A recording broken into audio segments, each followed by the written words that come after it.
महाराष्ट्र में भगवान शिव के 3 ज्योतिर्लिंग हैं, घृष्णेश्वर, भीमाशंकर, त्र्यंबकेश्वर। महाराष्ट्र में छत्रपति शिवाजी महाराज ने हिंदवी स्वराज की स्थापना किया था। महाराष्ट्र के नासिक में भगवान राम ने अपना आश्रम बनाया था और उस महाराष्ट्र में सरतन से जुदा के नारे लग रहे हैं। पहले सरतन से जुदा हो भी चुका है उमेश कोल्हे का। राजस्थान में खाटू श्याम मंदिर है, सालासर मंदिर है, मेहदीपुर बालाजी भगवान का मंदिर है, श्रीनाथ द्वारा है। राजस्थान में हमारे क्षत्रियों ने, हमारे पूर्वजों ने असंख्य बलिदान दिया था हिंदू धर्म की रक्षा के लिए। वहां भी सरतन से जुदा का नारा लग रहा है, सरतन से जुदा हो रहा है। पहले कन्हैयालाल का सरतन से जुदा हुआ, अब एक बच्चे को चाकू से गोद दिया, बुलडोजर चलाया गया। लेकिन सवाल यह है कि क्या बुलडोजर चलाने से पाक नापाक की सोच खत्म हो जाएगी? क्या बुलडोजर चलाने से काफिर वाली सोच खत्म हो जाएगी? क्या बुलडोजर चलाने से हराम और हलाल की सोच खत्म हो जाएगी? मेरा अपना मत है कि नहीं। अगर वास्तव में एक भारत श्रेष्ठ भारत बनाना है तो सबसे पहले शिक्षा का भारतीकरण करना होगा। एक भारत तब बनेगा जब भारत में एक शिक्षा होगी, और श्रेष्ठ भारत तब बनेगा जब भारत की शिक्षा सर्वोत्तम शिक्षा होगी। जब तक ये 1929 का अंग्रेजों द्वारा शुरू किया गया सीबीएसई बोर्ड चल रहा है, जब तक 1958 का आईसीएसई बोर्ड चल रहा है जो नेहरू ने शुरू किया था, जब तक भारत में मदरसे चलेंगे, जब तक भारत में मिशनरी स्कूल चलेंगे, जब तक भारत में मैकाले शिक्षा रहेगी, तब तक एक भारत श्रेष्ठ भारत बनाना मुश्किल ही नहीं, नामुमकिन है। अगर वास्तव में हम चाहते हैं एक भारत श्रेष्ठ भारत बने तो सबसे पहले भारत में शिक्षा का भारतीकरण करना होगा। 1 नेशन 1 सिलेबस लागू करना होगा, 1 नेशन 1 करिकुलम लागू करना होगा, 1 नेशन 1 एजुकेशन बोर्ड बनाना होगा। अगर भारत की सभी रेलगाड़ियां एक रेलवे बोर्ड से चल सकती हैं जिसका हेडक्वार्टर दिल्ली में है, तो भारत के सभी स्कूल एक एजुकेशन बोर्ड से नहीं चल सकते क्या? ये दिल्ली में उसका हेडक्वार्टर हो? ये क्यों चाहिए? आज की डेट में भारत में 65 एजुकेशन बोर्ड चल रहे हैं। सीबीएसई अलग चल रहा है, आईसीएसई अलग चल रहा है, ऐसे ही सभी राज्यों के अपने अलग अलग चल रहे हैं, ओपन स्कूल का अलग बोर्ड चल रहे हैं। कुल मिला के 65 एजुकेशन बोर्ड चल रहे हैं। क्यों चाहिए 65? इनको मर्ज करके 1 नेशन 1 एजुकेशन बोर्ड बनाया जा सकता है। अगर हम चाहते हैं एक भारत श्रेष्ठ भारत बने, सबल भारत बने, सुरक्षित भारत बने, समावेशी भारत बने, संपन्न भारत बने, स्वावलंबी भारत बने, तो सबसे पहले भारत में वैदिक शिक्षा लागू करना पड़ेगा। और मैं कह रहा हूं कम से कम 10वीं तक जरूरी।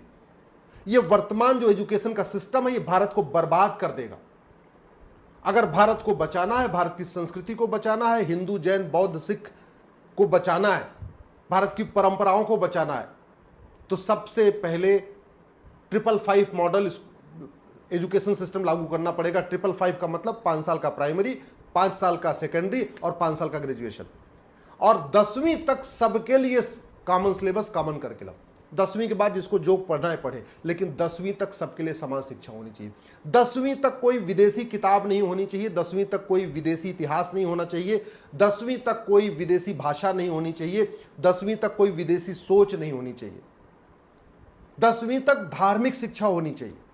अगर हम चाहते हैं एक भारत श्रेष्ठ भारत बने तो सबसे पहले हमें प्राइमरी में इंद्रियों को नियंत्रण कैसे करते हैं ये बच्चों को सिखाना पड़ेगा, अष्टांग योग सिखाना पड़ेगा, हमारे पूर्वजों के बारे में बताना पड़ेगा, हमारा असली इतिहास बताना पड़ेगा, हमारे ऋषियों महर्षियों के बारे में बताना पड़ेगा, संयुक्त परिवार के बारे में बताना पड़ेगा। अगर हम चाहते हैं एक भारत श्रेष्ठ भारत बने, हमें वेद विज्ञान को पढ़ाना होगा, हमें यज्ञ विज्ञान के बारे में पढ़ाना होगा, हमें स्वास्थ्य विज्ञान पढ़ाना होगा प्राइमरी में, हमें मनोविज्ञान पढ़ाना होगा, हमें गीता विज्ञान पढ़ाना होगा। अगर हम चाहते हैं एक भारत श्रेष्ठ भारत बने, हमें वसुधैव कुटुंबकम बच्चों को सिखाना होगा, नारी तू नारायणी पढ़ाना होगा, हमें जननी जन्म भूमिश्च सिखाना होगा, हमें यत्र नारस्तु पूज्यते रमन्ते तत्र देवता सिखाना होगा। अगर हम चाहते हैं एक भारत श्रेष्ठ भारत बने तो सबसे पहले हमें भारत में वेदों की ऋचाएं पढ़ानी होगी। हमें रामचरितमानस में जो भगवान राम ने एक मर्यादा पुरुषोत्तम का जिसलिए हम उनको मर्यादा पुरुषोत्तम कहते हैं, हमको रामायण की चौपाइयाँ सिखानी होंगी। जो वाल्मीकि रामायण में दोहे लिखे हैं, श्लोक लिखे हैं, उनको सिखाना होगा। अगर हम चाहते हैं कि एक भारत श्रेष्ठ भारत बने तो हमें गीता विज्ञान बच्चों को प्राइमरी में और सेकेंडरी में सिखाना होगा। अगर हम चाहते हैं एक भारत श्रेष्ठ भारत बने तो हमें सत्यार्थ प्रकाश को सिलेबस में डालना होगा। हम चाहते हैं अगर एक भारत श्रेष्ठ भारत बने तो गुरु ग्रंथ साहिब को बच्चों को सिखाना होगा, 10 गुरुओं के बारे में बताना होगा, बौद्ध धर्म की प्रमुख शिक्षाओं को प्राइमरी और सेकेंडरी में सिखाना होगा, जैन धर्म की प्रमुख शिक्षाओं को प्राइमरी और सेकेंडरी में सिखाना होगा। अगर हम चाहते हैं कि एक भारत श्रेष्ठ भारत बने तो शिक्षा का कंप्लीट भारतीयकरण करना होगा, और भारत का संविधान भी यही कहता है। भारत का संविधान मल्टी बोर्ड की बात नहीं करता। भारत का संविधान का आर्टिकल 16 कहता है सबको समान अवसर मिलना चाहिए, और सबको समान अवसर तभी मिलेगा जब सबकी शिक्षा समान होगी। अलग अलग एजुकेशन बोर्ड होगा, अलग अलग किताबें होगी, अलग अलग सिलेबस होगा, सबको इक्वल अपॉर्चुनिटी नहीं मिलेगी। जब सारे कॉम्पिटिटिव एग्जाम का जो एग्जाम होते एक होते, इवन बीएससी बीए बीकॉम में एडमिशन के लिए सीयूईटी शुरू हो चुका है, इंजीनियरिंग के लिए कॉमन एग्जाम हो रहा है, मेडिकल के लिए कॉमन एग्जाम हो रहा है, सेना में जाने के लिए एनडीए का कॉमन एग्जाम हो रहा है, क्लर्क का एग्जाम कॉमन हो रहा है। सबका एग्जाम कॉमन है तो हम कॉमन सिलेबस क्यों नहीं सिखा सकते? कॉमन करिकुलम क्यों नहीं सिखा सकते? क्यों हम ऐसी चीजें सिखा रहे हैं जो पूछी नहीं जाती एग्जाम में, और जो पूछी जाती इसको हम स्कूलों में नहीं पढ़ा रहे? क्यों हमने कोचिंग माफियाओं के दबाव में पूरे सिस्टम को बर्बाद कर रखा है? क्यों हमने एजुकेशन माफियाओं के दबाव में, कोचिंग माफियाओं के दबाव में और किताब माफियाओं के दबाव में पूरे एजुकेशन सिस्टम को हमने बर्बाद कर रखा है? भाई एजुकेशन माफिया यही चाहते हैं अलग अलग बोर्ड हो, उनकी अपनी मोनोपोली चलती रहे। किताब माफिया चाहते हैं अलग अलग किताबें हैं, उनकी मोनोपोली चलती रहे। कोचिंग माफिया चाहते हैं कि जो एग्जाम में पूछा जाए वो पढ़ाया ना जाए, और जो पढ़ाया जाए ना पूछा जाए, और यही हो रहा है। तो एक तरीके से आज का एजुकेशन सिस्टम पूरी तरीके से कोचिंग माफिया, स्कूल माफिया और किताब माफियाओं ने हाईजैक कर रखा है। ऐसे लग रहा है कि चाहे वो केंद्र का शिक्षा मंत्रालय है, चाहे राज्य का शिक्षा मंत्रालय है, ये coaching mafia, school mafia, education mafia और किताब माफिया चला रहे। जो पढ़ाना चाहिए वो नहीं पढ़ाया जा रहा है, जो नहीं पढ़ाना चाहिए वो पढ़ाया जा रहा है। अगर वास्तव में हम चाहते हैं कि भारत में एक समावेशी भारत बने, सब मिलजुल के रहें, नफरत किसी से कोई ना करे, सब एक दूसरे से प्रेम से रहें, तो याद रखिएगा आपको ये जो मदरसा बंद है ना, इसको बंद करना पड़ेगा। मदरसों को बंद किए बिना आप भारत में नफरत बंद नहीं कर सकते। जहां मदरसा है वहां नफरत है। आप उदाहरण से देख लीजिए, जब तक गंधार में गुरुकुल व्यवस्था शिक्षा गुरुकुल थे तब तक वो शांत समृद्ध खुशहाल था। जैसे वहां मदरसे आए वो कंधार बन गया, अशांत है। जब तक कुंभा वहां पे वैदिक स्कूल थे, गुरुकुल थे, शांत समृद्ध खुशहाल था। जैसे वहां मदरसे आए वो काबुल बन गया, अशांत है। पर्शिया शांत समृद्ध खुशहाल था, मदरसे खुल गए, ईरान बन गया, अब अशांत है। कैके शांत समृद्ध खुशहाल था जब तक वहां गुरुकुल था, उसके बाद वहां मदरसे खुले, वो पेशावर बन गया, अशांत है।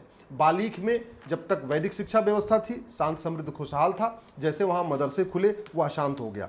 कंबोज शांत समृद्ध खुशहाल था, मदरसे खुल गए, वो बदख्शा बन गया, अशांत है। सुवास्तु वैदिक स्कूल थे, गुरुकुल थे, शांत समृद्ध खुशहाल था, जैसे वहां पे मदरसे बने स्वात घाटी बन गया, अब अशांत है।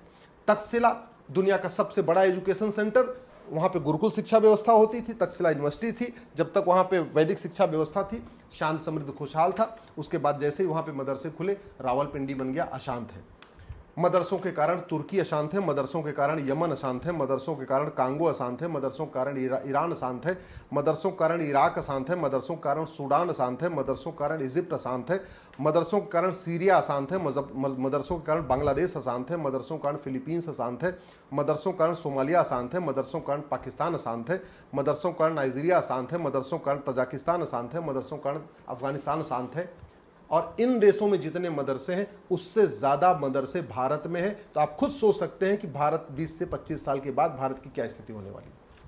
चंद मदरसे खुले थे, दुर्योधन का ननिहाल गंधार, बाद में कंधार बन गया, आज की डेट में अफगानिस्तान कहते हैं। हिंदू जैन बौद्ध सिख खत्म हो चुके हैं। मदरसों में सिखाया ही जाता है ना, काफिरों से नफरत करो, पाक नापाक काफिर, यही सब तो सिखाते हैं। और सिखाते क्या, जो बीच बीच में वीडियो आते रहते हैं ना पब्लिकली, ये इनफैक्ट ये बहुत कम है, ये जो बातें कहते हैं वो बहुत कम कहते हैं, क्योंकि वो पब्लिक में बोल रहे हैं। एक्चुअल में जो मदरसों में सिखाया जाता है इससे कई गुना खतरनाक बातें सिखाई जाती हैं। अगर वास्तव में हम चाहते हैं एक भारत श्रेष्ठ भारत बने, तो जो हमारे 16 संस्कार थे ना उसको हमें सिलेबस में डालना पड़ेगा।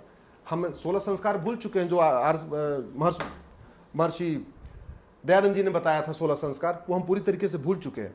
अगर हम वास्तव में चाहते हैं एक भारत श्रेष्ठ भारत बने, तो कुछ नहीं करना है, केवल संविधान का ठीक से इंटरप्रिटेशन करना है। संविधान का आर्टिकल 21 एक क्या कहता है, right to education fundamental right है। केवल इसमें 6 से 14 साल तक है, इसको 2 साल बढ़ाना है, 6 से 16 करना है। यानी अभी पहली से 8वीं तक right to education fundamental right है, इसको पहली से 10वीं तक कर देना है, 16 साल तक कर देना है right to education fundamental right.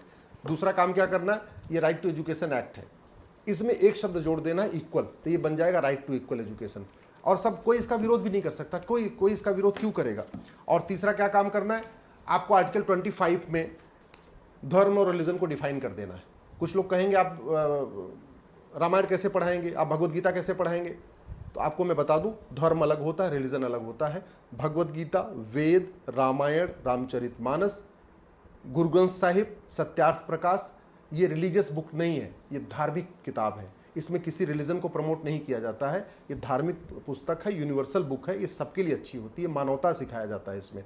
तो इसको लागू कर सकते हैं, केवल धर्म और रिलीजन को डिफाइन करना है। आप सोच रहे होंगे आर्टिकल 28 में लिखा हुआ है कि रिलीजियस किताब नहीं पढ़ा सकते, तो हाँ बिल्कुल रिलीजियस किताब नहीं पढ़ा सकते। बाइबल रिलीजियस किताब है, कुरान रिलीजियस किताब है, तो 10वीं तक कोई रिलीजियस किताब नहीं पढ़ाना चाहिए। हाँ, धार्मिक किताब पढ़ानी चाहिए। और वैसे भी ये भारत का संविधान है, तो भारतीय शिक्षा, भारतीय संस्कृति, भारतीय परंपरा, भारतीय ज्ञान के प्रचार और प्रसार के लिए बना हुआ है। ये अरब की संस्कृति, अरब के ज्ञान और अरब के प्रचार प्रसार के लिए नहीं बना हुआ है। ये यूरोप या ब्रिटेन का संविधान नहीं है कि ये बाइबल को प्रमोट करेगा, ये भारत का संविधान है। और भारत का संविधान धार्मिक पुस्तक पढ़ाने का विरोध नहीं करता है। करना केवल इतना है, संविधान में आप केवल इसका इंटरप्रिटेशन ठीक से करना है। आर्टिकल 30, कुछ लोग कह रहे होंगे आर्टिकल 30 में माइनॉरिटीज को अपना स्कूल खोलने का अधिकार है। तो एक चीज बता दूं, माइनॉरिटीज को अपना स्कूल खोलने का अधिकार है, माइनॉरिटीज को नफरत सिखाने का अधिकार नहीं है। स्कूलों में नफरत सिखाने का अधिकार न मेजॉरिटी को है न माइनॉरिटी को है। दूसरी बात, माइनॉरिटी आज तक डिफाइन ही नहीं हुआ, केवल माइनॉरिटी को डिफाइन कर दिया जाए। 1% से ज्यादा कम्युनिटी कभी माइनॉरिटी नहीं हो सकती, इसलिए भारत में क्रिश्चियन और मुस्लिम माइनॉरिटी हो ही नहीं सकते। दूसरा जो इसका पैरामीटर होता है, रूलिंग कम्युनिटी कभी माइनॉरिटी नहीं हो सकती है। यहाँ पे मुस्लिम्स ने बाकायदा रूल किया है 400-500 साल तक, ब्रिटिश ने भी यहाँ रूल किया है 200 साल तक। तो इसके हिसाब से भी न मुस्लिम माइनॉरिटी हो सकते हैं, न ब्रिटिश माइनॉरिटी, न क्रिश्चियन माइनॉरिटी हो सकते हैं। तीसरा जो पैरामीटर है, एनी ग्रुप और community which is socially, economically, politically non dominant and inferior in population, उसके हिसाब से न क्रिश्चियन यहाँ पे माइनॉरिटी हो सकते हैं, न यहाँ पे मुस्लिम माइनॉरिटी हो सकते हैं। तो आप ये भी नहीं कह सकते कि नहीं उनको अपना पढ़ाने का अधिकार है। दूसरा, पढ़ाने का अधिकार, राइट टू एजुकेशन में नफरत नहीं होता, राइट टू टीच हेट नहीं है, राइट टू टीच लव होता है, प्यार सिखाया जाता है, नफरत नहीं है। इसलिए जो किताबें केवल रिलीजन को बढ़ाती हैं, रिलीजन को प्रमोट करती हैं और जहां दूसरों के प्रति नफरत सिखाया जा रहा हो, भारत का संविधान उसको पढ़ाने की इजाजत नहीं देता। भारत का संविधान तो इनफैक्ट उनको नागरिकता का भी अधिकार नहीं देता, लेकिन सरकारों की मर्जी से चल रहा है। मैं आप लोगों से निवेदन कर रहा हूँ, इस वीडियो को अधिक से अधिक शेयर करिए। भारत को बचाना है, भारत की संस्कृति को बचाना है, समान शिक्षा लागू करने की मांग करिए। याद रखिएगा, अफगानिस्तान में ख़त्म हो चुके हैं, पाकिस्तान में ख़त्म हो चुके हैं, बांग्लादेश में कुछ दिन के अंदर ख़त्म हो जाएंगे। भारत के 9 राज्यों से ख़त्म हो चुके हैं, 800 जिलों में से 200 जिलों में ख़त्म हो चुके हैं, 6000 तहसीलों में से 1500 तहसीलों में ख़त्म हो चुके हैं। 25 साल पुरानी कोई भी वोटर लिस्ट उठा के देख लीजिए क्या सिचुएशन है। ऐसा कोई राज्य नहीं है जहां घुसपैठ नहीं हो रही है, ऐसा कोई राज्य नहीं है जहां धर्मांतरण नहीं हो रहा है, ऐसा कोई राज्य नहीं है जहां नफरत नहीं हो रही है, ऐसा कोई राज्य नहीं है जहां पाक नापाक नहीं सिखाया जा रहा है। ये बहुत ही खतरनाक है। केवल बुलडोजर चलाना इसका समाधान नहीं है। शिक्षा का भारतीकरण जरूरी है। जैसे एक one nation one railway board है, ऐसे one nation one education board होना चाहिए। जैसे वन नेशन वन टैक्स है, ऐसे वन नेशन वन सिलेबस होना चाहिए। बस समान शिक्षा लागू हो जाए, भारत की 50% समस्याओं का समाधान हो जाएगा।